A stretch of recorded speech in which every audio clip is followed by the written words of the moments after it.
Good day, everyone. This is Kathleen Boldt. I am the host of the Medium's Porch. We want to welcome you here today to this opportunity to learn about mediumship through our guest mediums. They will be presenting, and we have been doing this fall, presenting their perspectives, their spiritual practice, their process. We get to learn about them as people, and they speak on the power of communication from the world of spirit. Our guest today here is Maureen Murnan, and she is a CSNU. That is a certificate holder for the Spiritualist National Union in the UK. Hi, Maureen. How are you? Hi. Good morning, Kathleen. Welcome. So Maureen has studied as a tutor. She has studied at the Arthur Findlay College. She is a tutor, and she has been a tutor at the Arthur Findlay College for 30 years. She has taught creative and experimental mediumship. She's taught about the powerful role of sound, taste, and color in spiritual communication. She has offered training in spiritual art through the altered states. She's a spiritualist, and she has taught spiritualist and shamanistic trance, and she offers healing retreats regularly. So welcome here today, Maureen. Thank you.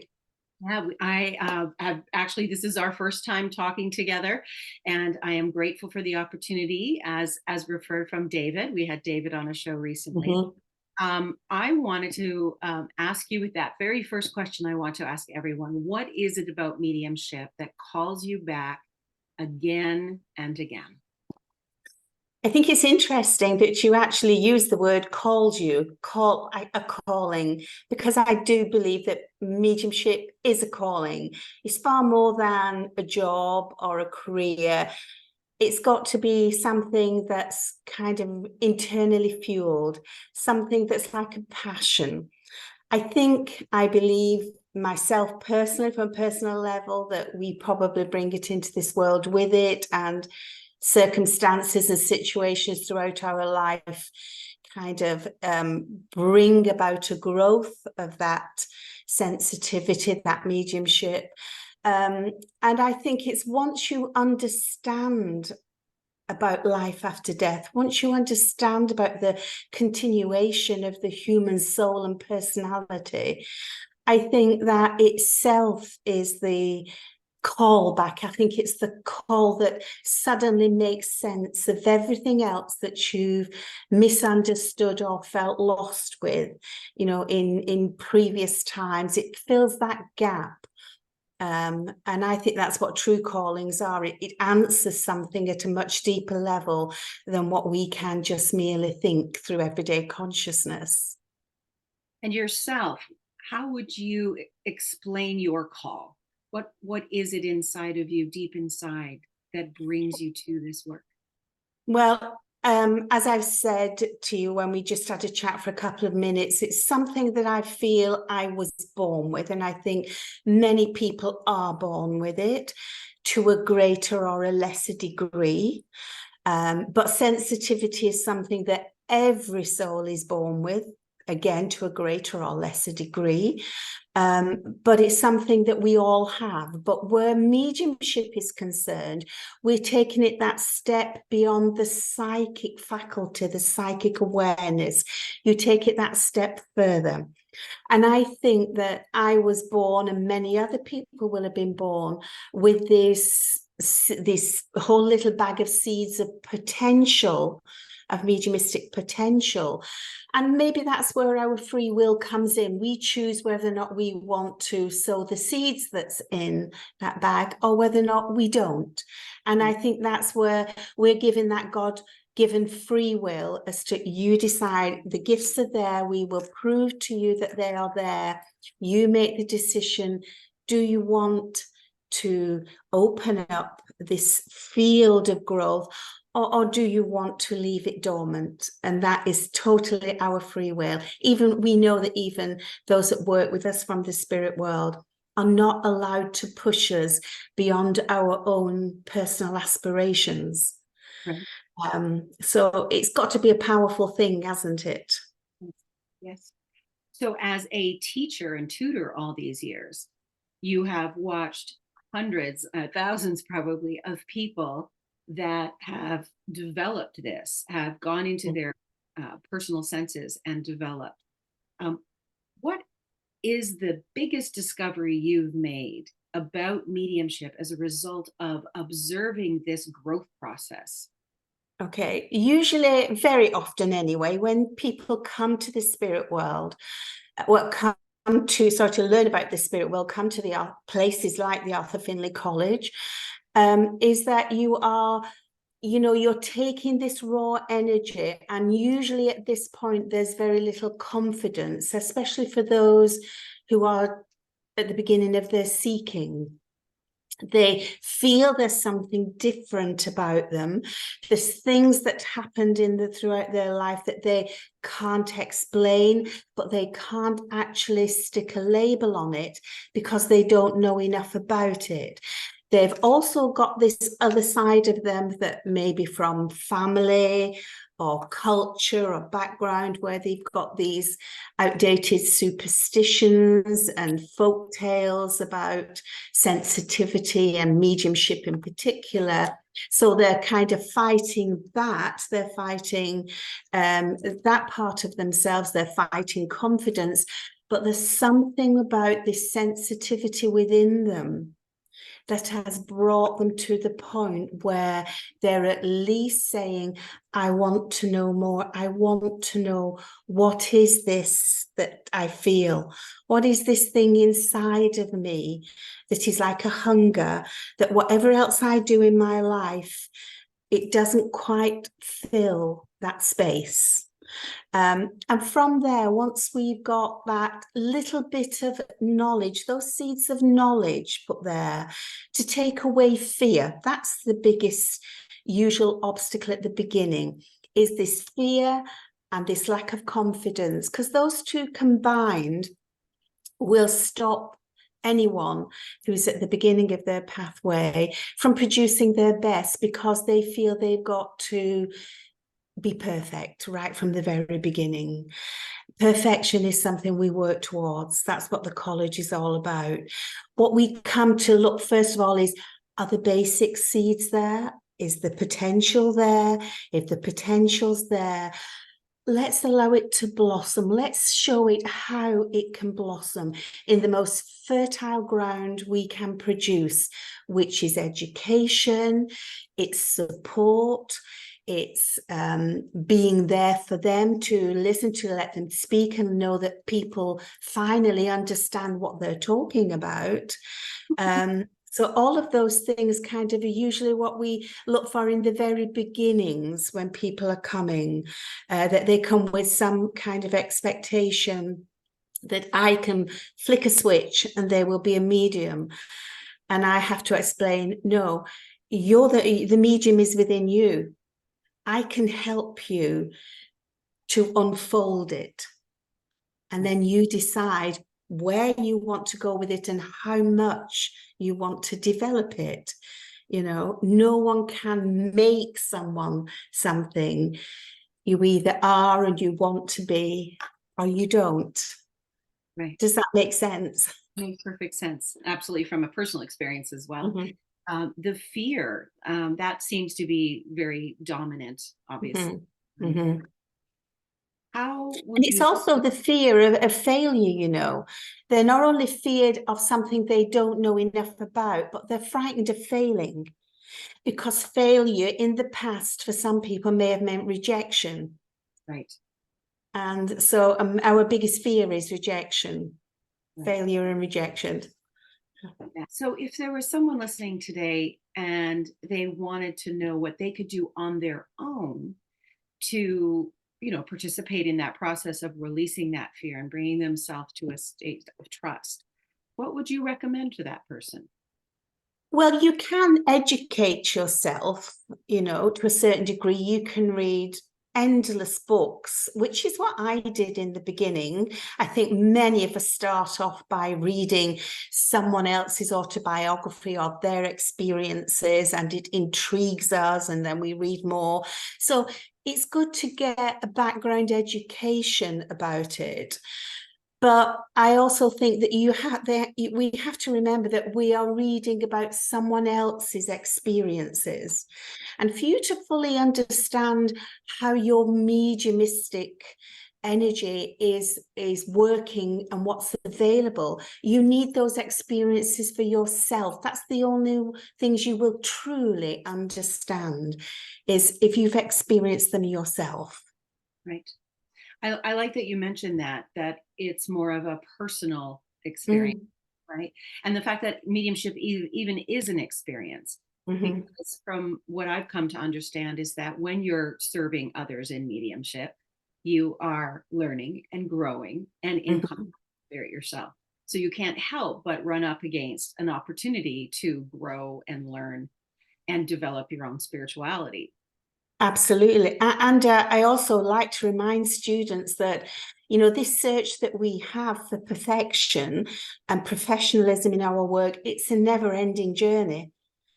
We've never actually finished. We should be, as professionals, we should be always pursuing further development and further expansion of the horizons of our mediumship. In Lilydale, we have a testing process and you get to be registered to work there. So we call ourselves Lilydale Registered Medium after we've gone through this vetting process. And I know the SNU has a process about that too, certification levels. I believe that the SNU has more tiers and more requirements in regard to how to get through that system. I respect that highly. We do this, though, there's always that feeling like, oh, I did it. I arrived. And I like that you just mentioned that, sure, you can arrive to a plateau, but the mountain is quite big. To a goal, yeah. Yeah, it's ongoing. You always have more opportunity to. Absolutely. As soon as you've reached one goal, you should be setting the next one. There's always more. And that's why I like to bring so much into mediumistic development. The more tools you have in your mediumistic toolbox, the greater access you're giving to the spirit world to be able to communicate with us through many, many sort of means of communication. And the more that we are open to that, the better the communication is going to be. Right.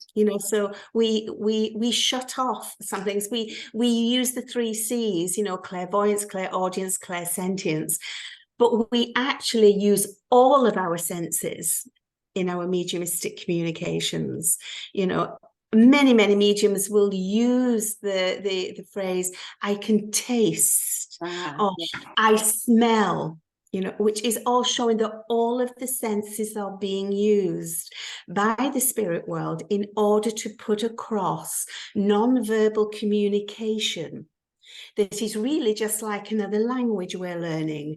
We're learning to use our responsive sensitivity and our physical senses in order to decipher or decode that information that is being given to us. The taste is something lovely because that you don't hear about that very much, right? You like you said, the 3 C's, but the taste. And of course, it's funny because we used to, when I was in my training, we used to laugh because it's like, well, there's certain things we never want to taste. There's certain things we never want to smell. But I feel spirit takes care of that. That's fine.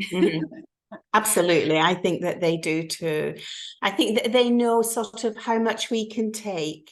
And they know how to monitor things for us until we are more experienced and understand it more, And another thing that students often forget to be aware of is their body language. Remember that when the spirit world is communicating with us, they may be using our body like a map. So if you have no verbal words, if you've no longer got a voice box and you're no longer speaking verbal words, it's being done on a thought process. And you're trying to say to someone, oh, it was my heart, I had a heart problem. And I will often see students sort of touching over their heart and saying, well, why do you think you're doing this? Oh, I think there may have been a heart problem. Yes, that was what the spirit world are trying to convey. Look at your own body. I'm showing you where my problem was, and then it's gone. It's gone. It's only used as an identification method to locate possibly where the problem was. That makes perfect sense. I remember having a young mother come in, and her son unfortunately had committed suicide. But in terms of the experience of mediumship, this was really something that stood out in terms of how we use that body language, because I started doing this as I was trying to process in my mind what he was showing me. I kept seeing this black hole, and I was, wondering, what is he telling me? Black hole. And I was doing this with my hand, and I realized what had happened. He had a bullet to his forehead, and it's a terrible, sad story. And yet you can see how spirit was animating me to get to the very difficult thing that I needed to point out to the mother. And she was ready to hear it. So they wouldn't have told it to me. No.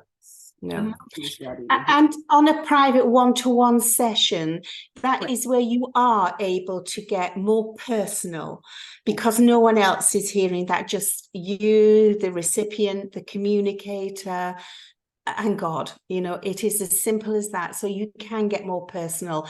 And yes, there are tears. And if there's a lot of tears, I would often say, would you like me to, stop this communicate? Usually it is, oh, no, please don't. I'm not tears of sadness, the tears of joy of hearing sort of proof of who I love, is around. So, I think we need to listen to everything that's being used in a communication. So you have done some research over the years, or specialized in color, taste, some of these lesser acknowledged aspects of our perception. Tell us a little more about the power of color.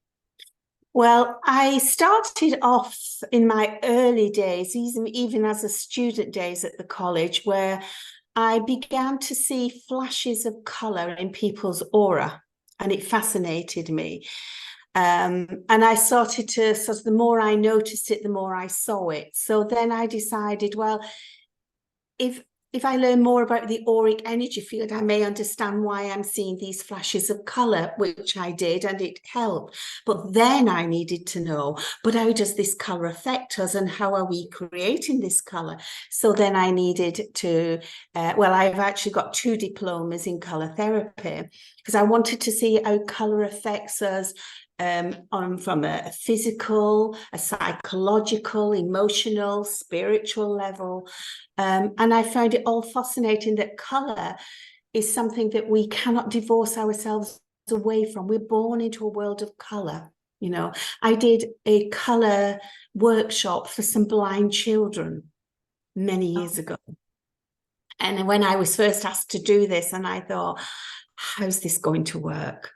So I bought big A4 sizes of beautiful felt material in every colour I could get my hands on.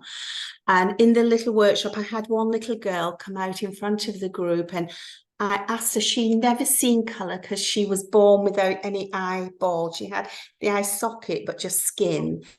No eyeball had formed. It was some kind of genetic malfunction had gone wrong. And I got her to hold a beautiful piece of bright red felt.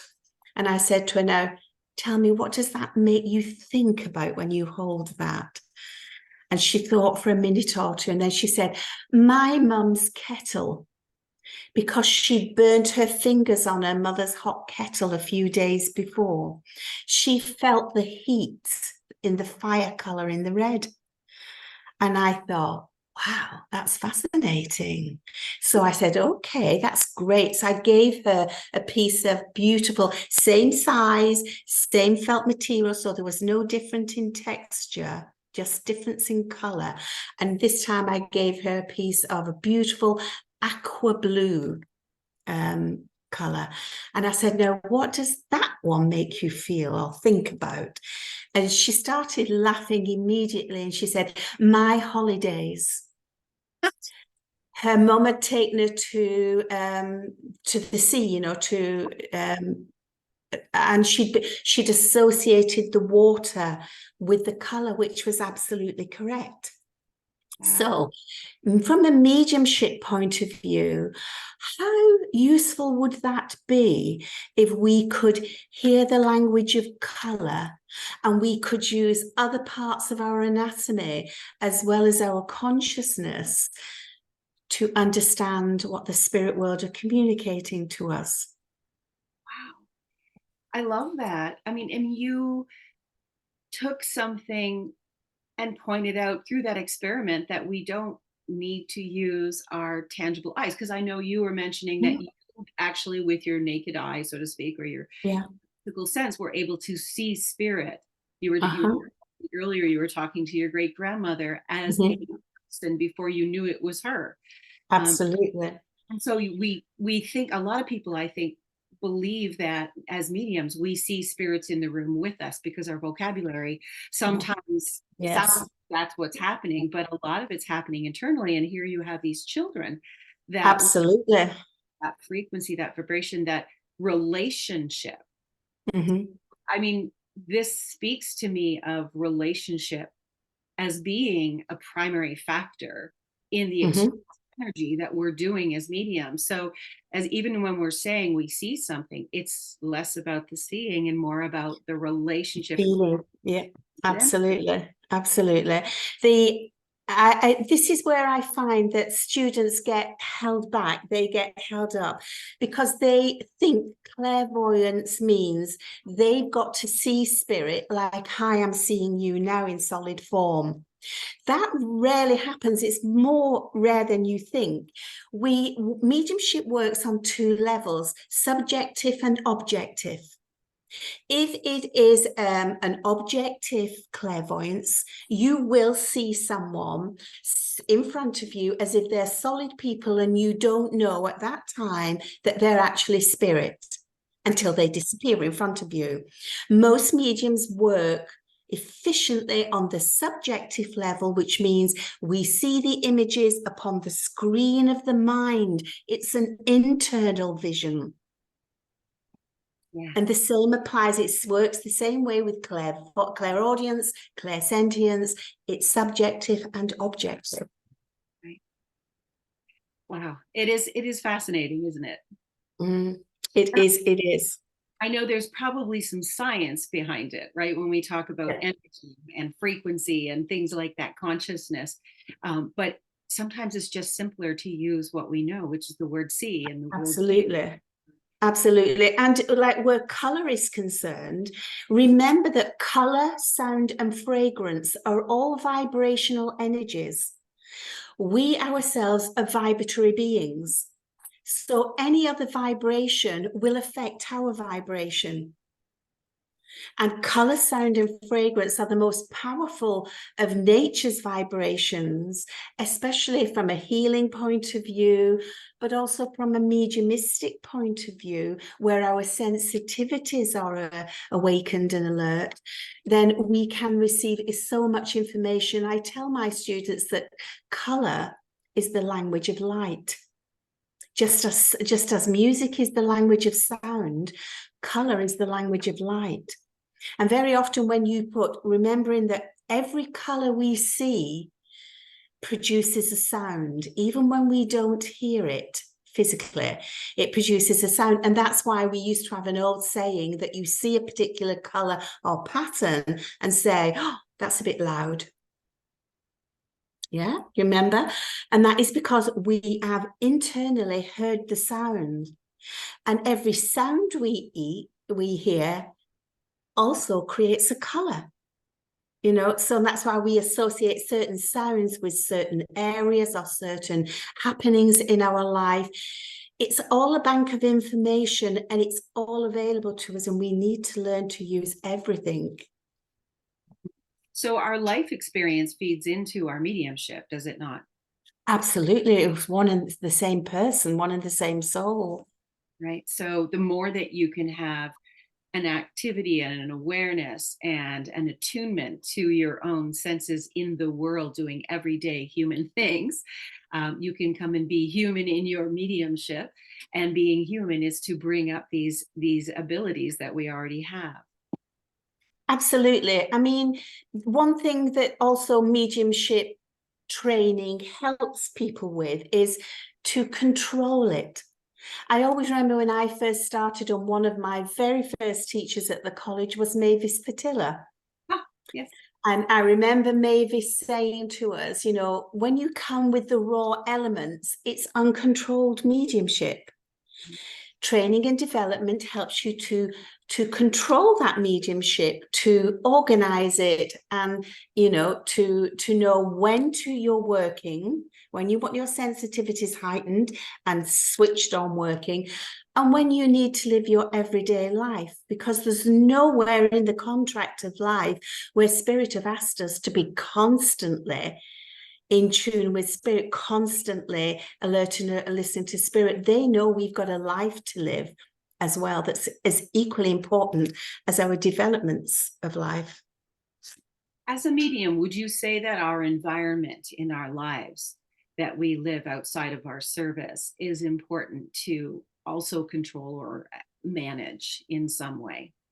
I do. I think so. I think mostly what I found is that, or take for instance, let's use our healers for just as one. Our healer, they are so used to giving.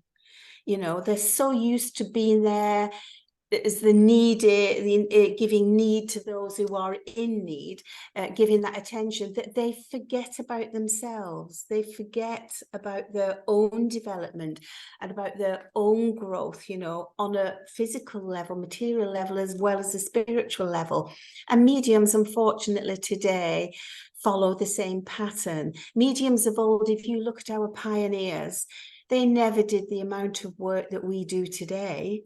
They never did this constantly working. And mediums today tend to not understand the word no, and then we wonder why we become drained and why our physical body eventually begins to suffer, because whatever you abuse will eventually start to break down. I had heard Mavis tell us about doing things in cycles. Yeah. Doing demonstration or a pocket of demonstration, and then another seasonal aspect of this is when I do my one-to-ones, Yeah, absolutely. Your own personal rhythm. Yeah. And I love that, because I have noticed it makes a difference. In Lilyville, absolutely. we are asked in the summertime to do demonstrations and private readings, as well as serving on the platform, doing speeches or whatever else we want to contribute to. But it is all munched together in that regard. And I remember thinking, wow, there is something to be said for doing privates and then doing demonstration, and then leaving space and rest in between. Absolutely. Just to kind of because we have talked about this a lot at the college, as among tutors themselves, is that we've noticed that each time we've done a dem or we've had a very busy hectic period, we are all craving sugar. The best thing we want is a bar of chocolate or a biscuit or a sandwich. We're craving something, which proves that our energies, our physical energies, have also been used, and our body is saying, I need refueling, I need to refuel. And we've got to learn to listen to that, and having that bit of a break and groundedness, and teaching our students to, yes, it's okay to be up here, but not permanently. Otherwise you'll find you're of no earthly use. You need to be down here as well, grounded. Mm-hmm. I think that's important too. Yeah, I have experienced that myself, where I feel I get a deeper, richer quality. And I feel like when I'm doing my readings, I want to make sure that while I'm in the spirit, the person beside me is experiencing that healing, that person is also taking in that energy. And I find if I overdo it, then I may have the information coming out of my mouth correctly for them, as I won't feel that they're picking up the full experience that I know is possible. And so Absolutely. that's how I got to the place where I realized, oh yes, I need to pace this. I need to be vigilant with my own energy levels, and recognizing, yeah, I need to be 100% for each person I do this for. And of course, we fail at that sometimes, but I definitely understand that. Yeah, thank you for bringing that up. I think that's very important. So you've been teaching, you're doing retreats. Now I know you've been doing a lot of shamanism, and this is another thing that I'm curious about with your experience, because we talked about, the palpability of the senses.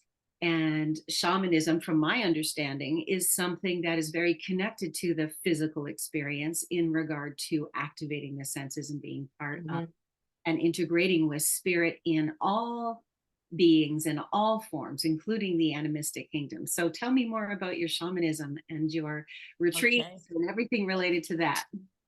Okay, well, it actually first started when I've always all my life had a pull, if you like, towards the Native American cultures, always. And as I grew up and got into spiritualism and my circle of friends, I had friends that was also very interested in all Native American cultures, and we got to get someone from the Cherokee Nation who came to England and did some work with us, which led for me taking people over to the Cherokees, to where we took groups of people over there. Then I met the Lakota people. I was invited by Albert Whitehead from the Rosewood Reservation to go to a Sundance there, which I did and loved it. I spent 3 or 4 weeks there and made contacts with people, and I started to take people over there. And I did that for 15 years, going over to the reservations.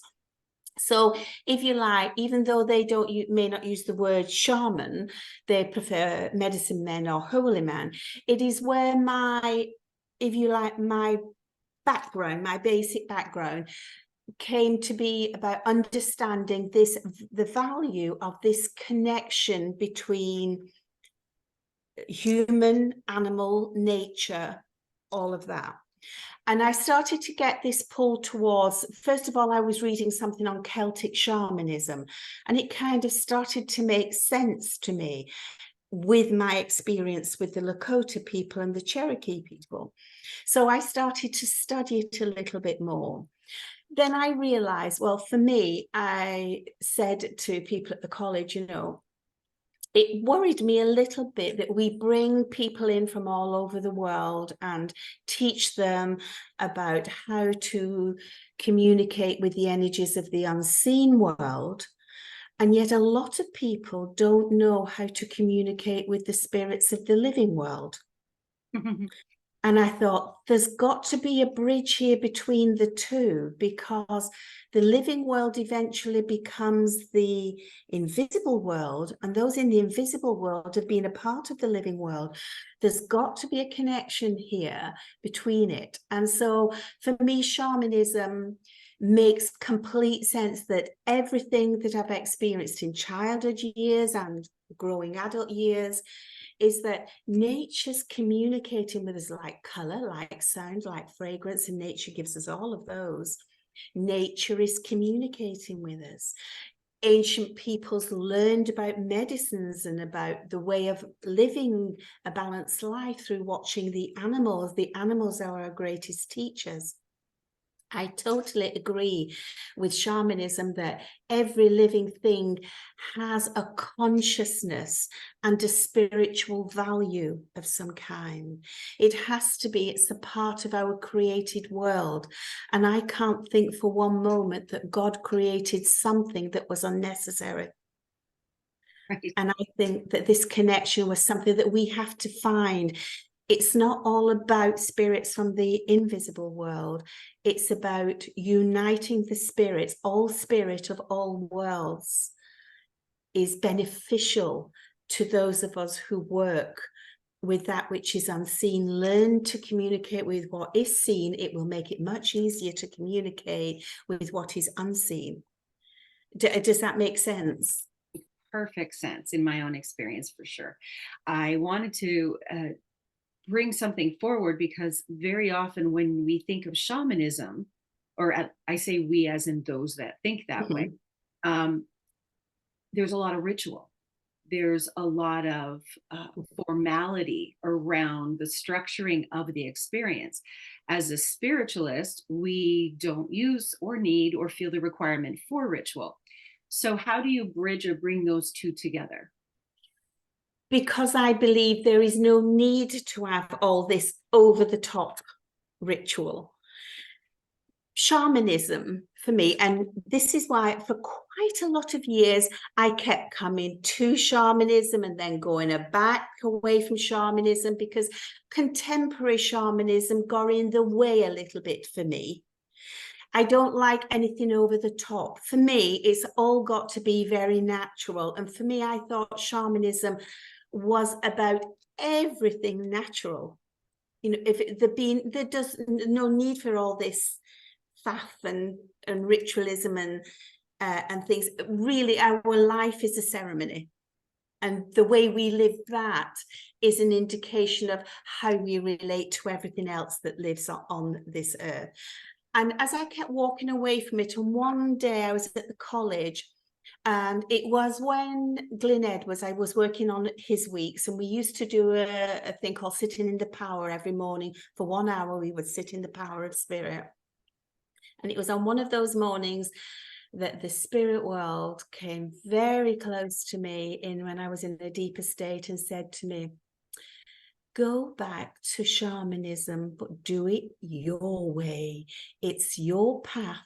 Do it your way. And that's what I've always done. I do it my way. When I go outside, when I go into the forest or onto the ocean, the beach where I live, the ocean, I feel I am closer to God than anywhere else, to any church or chapel or temple or cathedral that I've ever been in. I am closer to God when I'm out in nature than I am anywhere. And that first came to me when I was invited once on a Thanksgiving powwow to the Cherokees. And we were stood in a forest, and I'd been invited by the chief and his wife to be a part of their group. There was about 30 people to have dinner. They'd made a Thanksgiving dinner, and we were eating it in the forest, and we were all stood around in a circle saying a prayer, passing from one to the other. And as we stood there, I heard the thunder rumbling in the mountains behind us. And I stood and I just looked around the ring of people, all these faces, and the power and the energy of the moment just completely overwhelmed me. And tears fell down my face, and I just thought, I have never felt so close to God as I do in this moment. And that has always stayed with me. When I'm in nature, I am close to God. When I go out early in the morning, if I can't sleep, and I go out, especially summertime, and I sit on the rocks with a little flask of coffee, and I watch the dawn coming in over the sea, and I cry again, because again, I have never felt so close to God. And I cry because I'm sitting there and I am witnessing a new day being born. And I think, oh my God, how privileged am I? I'm watching this new day actually being born, and everyone else is sleeping. And here I am. I'm watching this miracle taking place. So shamanism helped me to understand all of these inner feelings I had, that when I'm with nature, I'm safe and I'm at home. When I was a child, I felt safe when I was in the trees at the bottom of my grandmother's garden, climbing up into the trees where I could hide. I felt safe there. Would you recommend nature as a solution to just too much technology? Yeah, I think the Japanese people have a lovely system going when they use forest bathing as a therapy. And they send people into the deep forest, you know, among the greenery in the trees as a healing therapy. And I can quite understand that, as if I walk through the trees, I come out and I feel so much better than I did when I walked in there. So there is this secret message of healing that's going through nature. And to those who are ready to open and respond to it, I think it can be a really good answer to natural medicine, you know, to reconnect. We use the word in shamanism as rewilding, you know, and it's just reminding ourselves that we are actually part of nature. We're not separated from nature. We are a part of nature. We are just human animals, you know, but we're just a different species of animals. We are connected. The Native American people knew that. All of the tribal peoples around the world know that. Our ancestors knew that. But we have forgotten. We've allowed sort of technology to come in and create a separation between what is real and what is created by man, by the mind of man. Or perhaps that's just me, is it? No, I've had a lot of wonderful experiences in nature. It's been very palpable. A friend of mine, Cindy Paxton, she's a Reiki master and teacher, and the two of us were out camping one day, and we went out into the water, the stream that was in the back, and we decided we would send Reiki to the water, but use this water as the conduit. And it was, like you said, I felt like I was in touch with God. The feedback was immediate. And we just started sending Reiki very innocently, no expectations. And it blew me away. It was such a powerful, rewarding experience. And it was very, very special. Very special. I could totally understand that. Absolutely. Look at the work Dr. Emoto did with droplets of water. I mean, it's just amazing, you know. I've said to people, you know, sometimes I've gone to the ocean and sent a healing prayer out with the waves, and in the hopes that wherever that wave touches other lands in distant places, that healing travels, you know. That is what unites us all, is the waters of the world are like the blood in our veins. It connects us all together. All water will touch land somewhere.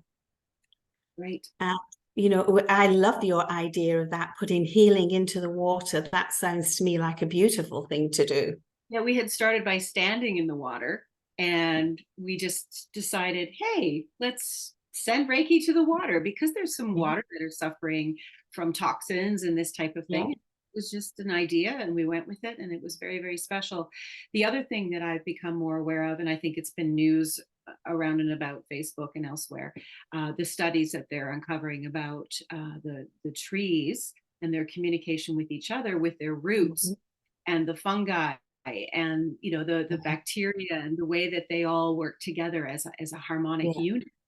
And absolutely, that goes on, and that parallels what you just said about how we're, you know, what percent of water, right? So anything that happens to water somewhere is going to affect us. Absolutely.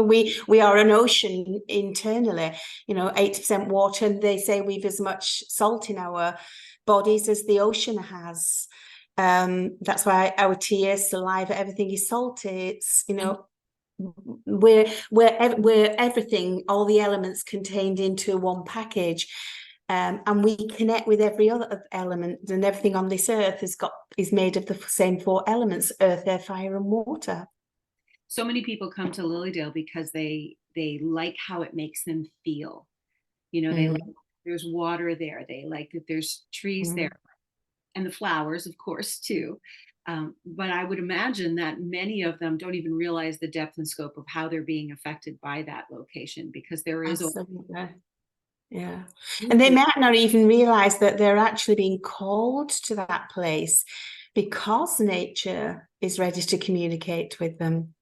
And we even do the demonstrations outside. We have the outdoor services where we give demonstrations of mediumship at the Stump, at Forest Temple, and they're very special. You know, when you go out into that, that's how I feel when I'm doing demonstrations there, is that I'm connected. We're drawing on the power of all things that are available to us.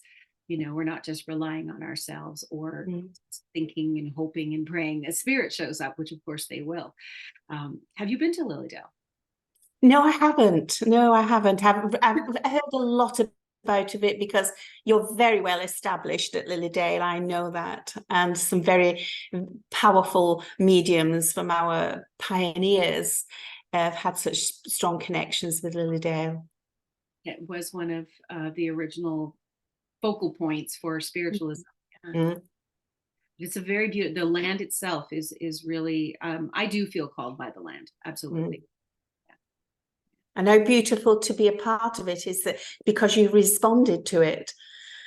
And I think that, you know, that we have that possibility maybe to show people that, you know, there are teachers everywhere, you know, everywhere. Nature itself is teaching you something, if only about yourself and your abilities and your gifts and your beautiful sensitivity. I mean, sensitivity to me is like a flower that is just crying to be opened, you know, to the right amount of sunshine.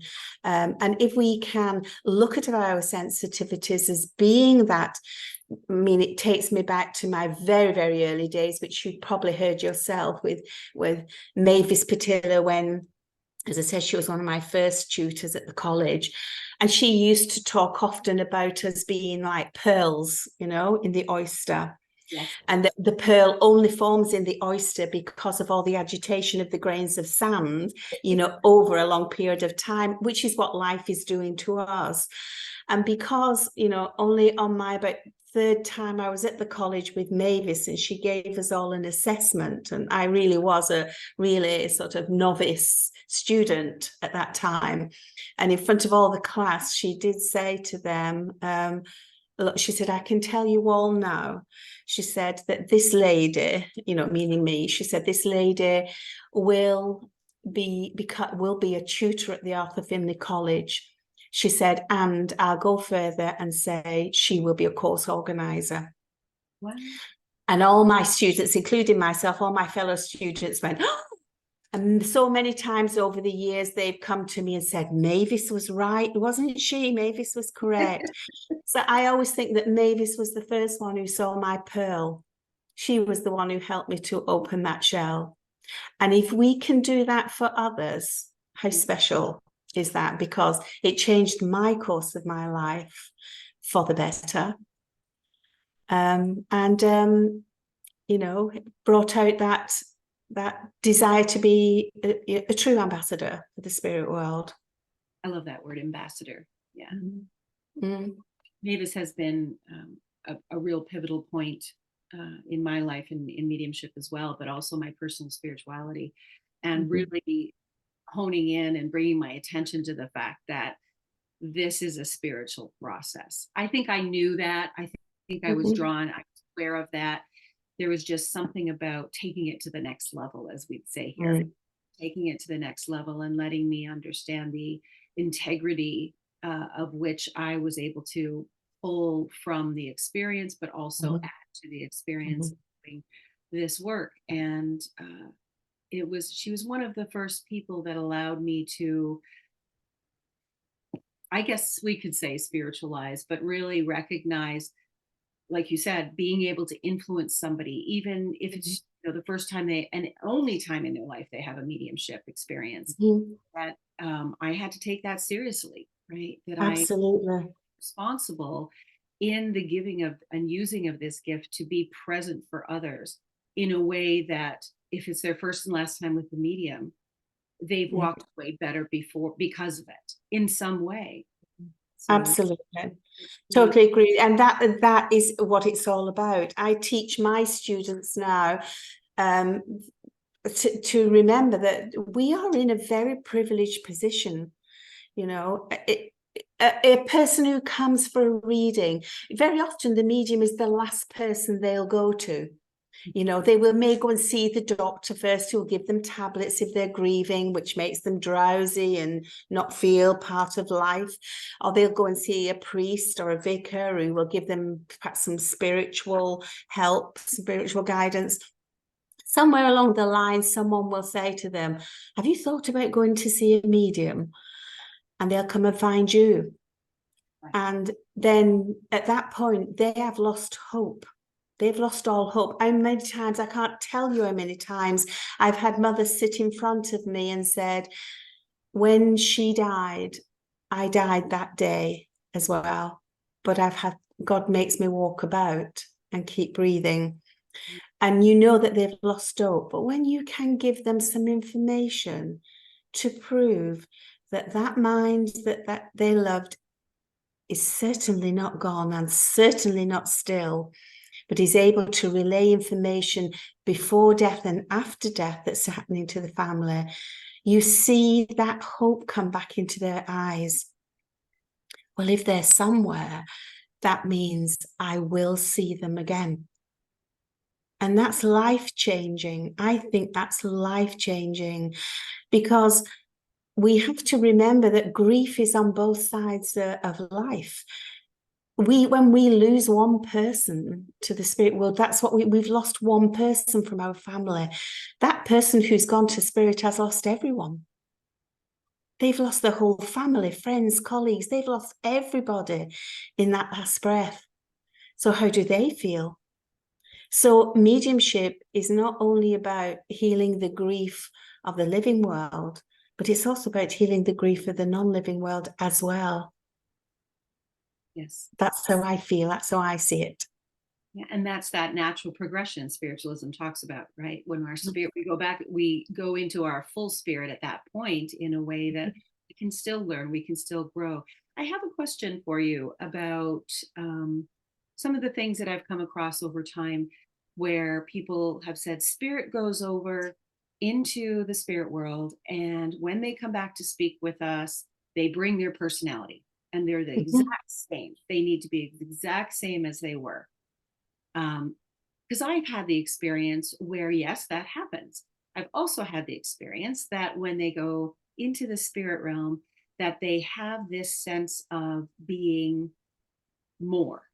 And they're not all knowing, but they are starting to realize some things in their process. Because some clients struggle, or sitters struggle with the fact that, well, that doesn't sound like my dad. He would never say that. Can you talk a bit about your experience with that change process and how it relates to the sitter and the medium? Well, I think sort of when they first begin to communicate, it's very often the personality that's recognizable to the sitter that will come forth first. But then we have to remember our seventh principle of eternal progress for the human soul, which means that even when the soul leaves this earthly world, it's still evolving, it's still growing and changing and learning and developing. So, of course, there's going to be some things in that communication that the sitter may not recognize being with that person, but giving them time to think about it, or bring other pieces of information saying, well, just remember that in life he always wanted to play music, or he always wanted to do this. Now he can, because there are no more pressures or obstacles of life holding them back. Don't expect the sort of spirit or the soul to go on freeze frame. Allow them to grow and evolve just the same as they would do in life, allow them to grow.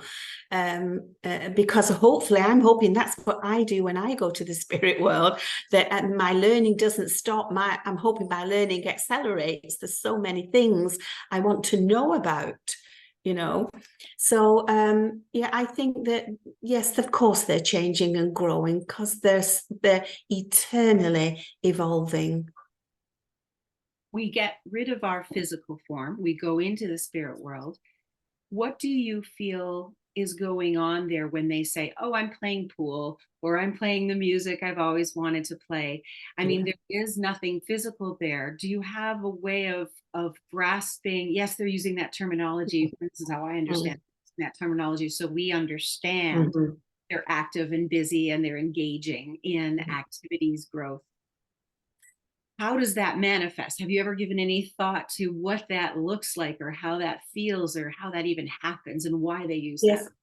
I have, definitely, because as you say, they're not going to be actively playing football or actively swimming or actively doing things, but maybe the desire is strong inside, and you've always done something as a regular thing, or you've had a passion to do something, and maybe you can experience it through some kind of consciousness process that allows what is really passionate and deep within you, that you get to be able to experience this. This actually brings me to one experience I had quite some years ago. My mother-in-law had passed already to the spirit world, and we've been decorating and very, very busy. And my husband and I were exhausted, and I sat down in the chair, and my husband said, "You're not cooking tonight. We're too tired." He said, "I'll just pop out to the takeaway and we'll have sort of a Chinese takeaway tonight." So I said, "Great." So he went out. I sat down in the chair, closed my eyes, when I was aware of a presence by the side of me. So I slowly opened my eyes, and the image of my mother-in-law was standing there, just as she knew when I first met her, not when she died, but like she was when she was very proud and always sort of had her hair dyed nice and beautifully neat and her beads on and everything. And when she was alive, my mother-in-law was an avid reader, completely avid reader. I used to take her to the library every week, where she'd get about 10 books from the library. On the way coming home, we would stop off at the newsagents and she'd buy another 3 or 4 novels to read. And this went on for years. So when I saw her, the first thing I thought of when I saw her standing there, I said, "Oh, Mum," I said, "you must be delighted in the spirit world now, with all the books that have ever been written, and all the authors that have ever written these books are all there with you now in the spirit world." I said, "Are there really libraries there of knowledge for us to still use?" And she just looked at me and smiled, and there was no movement of her mouth, but I heard her words in my mind. And she just said to me, "Yes," she said, "I can still read." She said, "But I don't have to read the book." She said, "I hold it and I absorb it." Nice. And I thought, oh my God, imagine holding a book in your hands and being able to just absorb the whole content of that book. That sounds fantastic to me. So maybe it's like someone who wanted to play football, who wanted to play music. Maybe they do that in the same way. They just still themselves maybe and think about that passion, and there they are doing it. It takes me back to what you were saying about the young girl in the felt. Yes. Right. Because Yeah. she wasn't having the experience and perceiving the way that everybody around her would have perceived, but she still was having an experience. Mm-hmm. So Absolutely. I think what you've told us here is that things will change. Things will Mm-hmm. change in our perception, but the experience remains, or the opportunity to have experience. Exactly. And it's how do we as mediums describe that experience? Very often if you get a no in something, you must remember it's not that it is wrong. You just go back to the feeling, to the strong feeling, and just rephrase it. You've probably just chosen the wrong vocabulary. The word vocabulary is interesting. Terminology, vocabulary, because there's so much, even as people not doing mediumship outside the context of mediumship, where the problems we have with others is very often just a matter of interpreting the vocabulary or working with the words, misinterpretation of the vocabulary. Mm-hmm. Absolutely. Yeah, fascinating. Absolutely. Yeah. So I think I love that we have nature around us to bring us back to that balance point, and that ineffable quality of mediumship that comes up where it's hard to describe, and we look for that vocabulary. I find that when we work with, and this is something I've noticed, sorry, my mind's all over. I'm so excited right now with all these thoughts together. That when we look at the way a lot of British mediums, yourself included, how you've been trained for specific aspects of the, say, the demonstration of the presentation, or what has importance and priority in your demonstration, and how we're seeing a bit of a difference over here in America, because I think some of that's the need, some of it maybe some other factors, slight difference. But when it gets down to it, if we're connected to spirit and we're serving the people that are in front of us, according to how spirit's intelligence wants us to serve, we're in the right path. We're connecting in the right way. And I'm using the right and wrong word on purpose here. So I'm curious why I bring it up, all of this, in my morning recognition of this. How is it that you see the difference between the two processes that we use? There is a difference in some of the ways we present. We're learning much from the British mediums now over here. And what's your take on that whole difference between the schools of thought on what is most important in our demonstrations and our deliveries?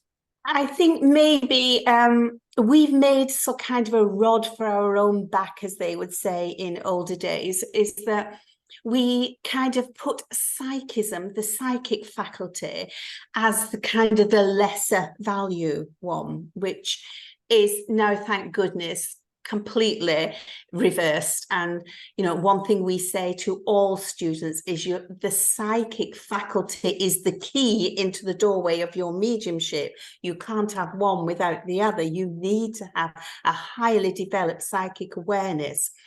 Sometimes I think that when a person walks into the room, automatically, whether we deny it or not, automatically the medium is already linking psychically with that sitter, because we have empathy. We feel that when they walk into the room. So that part of our soul, empathy, wants to give what is needed to the sitter. Remember, the sitter's the person that's in front of you, the person who's hurting, the person you want to help. So very often some of the beginnings of a communication can be more as a healing thing for your sitter, before you start to venture into evidential, what we in Britain call evidential mediumship. And the reason we go for evidential mediumship as being the larger part of any sitting is because for the sitter to be able to recognize all these details that are being given to a total stranger who's never met them, never seen them, but you can sit there and tell them happenings or places or memories or things that have happened in the past between the two of them, things that have happened in the home and the family since this person has supposedly left this world and gone somewhere else.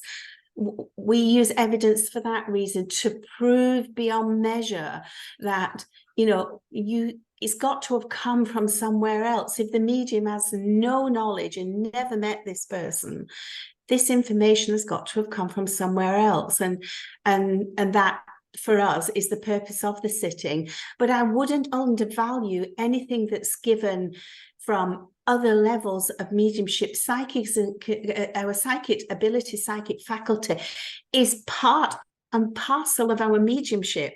It is mediumship, and we just need to recognize that.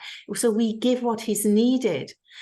And as long as your sitter is lifted in spirit and feels better, and the greatest compliment any sitter could give you is to say, I could feel him in the room. I could sense his presence. When they say that, you've done your job. On whatever level you're working, you've done your job. Does that make sense? Makes perfect sense. It's about that healing process. It's about this being a connection, a real connection with our own spirit, with the spirit of the sitter, with the spirit of the visiting spirits that come in and work, whether they're named or not named. So. Yes, absolutely. Absolutely. Yeah, you don't have to have a name. I mean, I lost my husband in 2020, and we've been married for a long, long, long time. And sort of when he went to the spirit world, I wouldn't expect a medium, I wouldn't want a medium, should I say, to sit there and give me a list of details of how tall he was, what color his eyes were, you know, how heavy was he, you know, what he was wearing. I know all that. I lived with him for over 50 years. I know all that. You know, I want you All to tell me. variations thereof, right? Yeah. I just want you to bring him. I want to be able to feel his love. I want to be able to feel his sense of humor and his personality. I want to be able to feel him. I don't want a shopping list of things of what he looks like. I want him. And I think that's what we've got to work on. Right. Something We unique. we'll give what the spirit needs, what the spirit wants. Right. What the spirit needs, not what not what we want. Exactly. Yeah. Exactly. Yeah. Yeah. Any thoughts you might have about mediumship demonstration practices that we can offer those that are doing mediumship? Any things we could know about managing ourselves in that platform? I think, I mean, I'm lucky enough to go back to the days when I first went to the college, you know, when Gordon Higginson was there, Mavis Stiller, Glyn Edwards, and many, many other of our, you know, more well-known senior tutors and fabulous mediums were there. I remember for me, it's always worked that it's no good for me to just before a dem to sit and meditate, because for me that calms my energy down. And remember that mental mediumships, particularly when you're doing a demonstration, it's active energy. It's not passive, it's active energy. So you will find most mediums, you're pacing about and stuff in the beginning, you know, you're sitting in the power is a far more better thing for me because I'm extending my awareness of my senses. That works better for me than meditations. But I remember saying to Gordon when he used to be stood at the back and we'd go on, you know, to go up and do a contact because we were demonstrating our progress. And we used to say to him, Gordon, does this butterflies in the stomach and that ever go away? And he said, if it does, he said, stop working. He said, all that is part, he said, it's proof of the building up of the psychic energies. You know, something else other than your physical body. Your physical body is responding to the change in the energies. Your energy is expanding. Right. And becoming extra sensitive. So your body is reacting. That's what the butterflies are about. He said, so it's a natural part of it. So it's never worried me ever since then. And I used to sit on the platform in early days, and my other colleagues would all be sitting with me and they'd be saying, oh, I've got a gentleman, I've got another one, I've got a lady. And I used to sit there thinking, I've not got anything, I've not got anything. You know, and I did say to those who work with me personally, I said, why do I not get anything if they always get it before they stand up? Why do I not get anything when I'm sitting there and I'm in the power, but I'm not getting anything until I stand up? And my control said to me, when you're on your feet with your mouth open, that's when you will receive the information. Saves energy. And I thought, how true is that? You know, it makes perfect sense. You know, why give it me before I'm holding on to energy if I'm holding on to a contact? Whereas when I'm on my feet and the spontaneity comes in, boom, that's when I can start to work. Yeah, I really feel that is the most exciting thing, exciting moments. And the times when I really feel close to God is when I'm being on the platform and I'm able to be fully present in the moment. Yes. Because I had the same thing happen with sitting on the sidelines there waiting for my turn. And I mean, several of my teachers said, don't premeditate who you're going to take up there. So, I mean, just hearing that lesson was smart, but I did try it once and I found it was just, I had so much, I was in my head, right? Because I was trying to hold on to the information, Yes. not Yes. hold the person, but the information. So when I actually got up there and I let go of that, it was like, whoa, I don't know, it's one of those things that doesn't have words, it just has sound, lots of energy. It is one of the most privileged aspects I feel when we're in that power to recognize and know, that, like you said about meditation, when we go into meditation, one of the premises is that you're getting to a place where you'll be absolutely present, so that you're teaching yourself to be in the present. Well, I really feel like mediumship gives us that opportunity to be fully present when we let go of anything before we step up there. And then we just trust spirit. And that power has built, like you said, you're starting to get that energy rise up and woof, there it is. And you just absolutely for it. Spontaneity. It's just fabulous. It's the nice side effect or reward we get is to activate that spiritual aspect of it, to be present and full of everything at once. I mean, it's the only way I can describe it.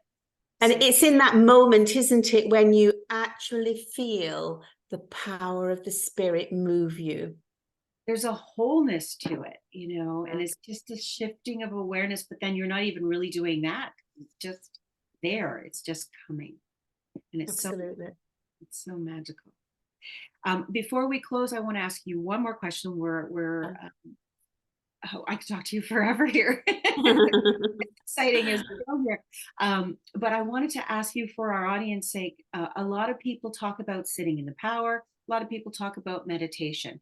I'm wondering if you could take a moment to give your perspective on the differences between the two, why you used actual different words in that context. Well, I think both systems are vital, are good, really good part of our spiritual disciplines and practices. Meditation, I think, is great because it helps to open up the screen of the mind. And let's face it, if it is subjective clairvoyance you are developing, having that screen of the mind open, that imaginative part of the mind, is very vital for the spirit world to put things on. And it relaxes us. It takes us into a nice place, a nice quiet place where we are, as you say, we're just within that moment of the now for ourselves. I found that sitting in the power was a better practice for me, because it just means I just still myself, close my eyes, and then just, instead of going anywhere, being even more present of how my body was starting to feel, what was happening as the energies start to change when I invite the spirit world around me. And I used to do things like I try and stretch my hearing to hear outside of the room. Outside, what can I hear outside of the window? What am I seeing? What am I tasting? What am I smelling? What am I feeling? If I feel cold on one side of me, I would say to the spirit world, if that's you, can you just bring that cold energy to the other side of me? And they would do that. And it got me to understand how my sensitivities and my 5 senses came into working process as the spiritual energies changed my energy once the spirit world was close to me. That was very valuable to me, because what we have to do is, we're using our 5 senses every day of our life. It teaches us about the world around us from birth to death. It's teaching us about our world. But when we're in mediumship, we take those 5 senses and we start to use the psychic faculty of the 5 senses. So we start to stretch it beyond the normal range. And by sitting in the power, we learn to stretch the 5 senses beyond normal range, which brings in our 6th sense, our power of perception of the energies that are unseen. Does that make sense to you? So both are important. Yeah, I made it quite casual and just used to call it getting big. Getting big, because that's how it experienced for me, was this sense of expansiveness. Yeah, And I also feel it's very magnetic in its nature, right? yeah, As opposed to, let's just say, electric, right? That yeah, sense of energy having a source and going outward. yeah. For me, sitting in the power is more magnetic. Yeah, absolutely. Right. Well, I mean, if you've ever read any of the books that were written by W.T. Stead, he wrote first one.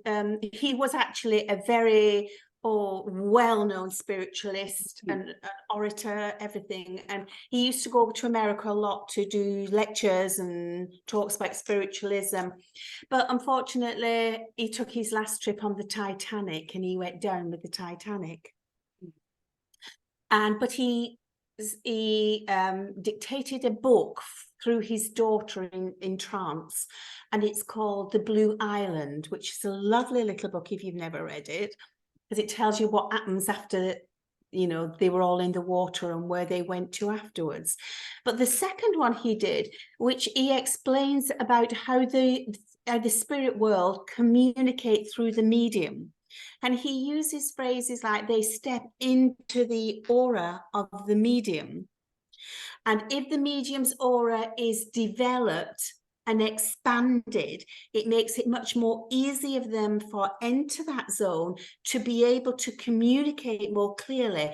If the medium is underdeveloped and their auric field is not so extensive, that it's more restrictive for them and communication is not quite so as so much clarity, which, you know, you think about it, sitting in the power and meditations, both of those are going to work on the expansion of that energy field when we are ready to work on a spiritual level rather than just a physical level. Because when we're calm and relaxed, that alone allows our aura to expand, because the first thing it does when we become fearful is it contracts and gets smaller. So yeah, that makes sense. So it's a good practice. Now, how often would you recommend someone to do the sitting in the power? Well, I can go from me myself personally. I used to try to do it every other day if I could, but then I got to a point where I loved it, and so when the children went to school, I could, you know, turn off the phone, lock the doors. I used to love sitting in the power.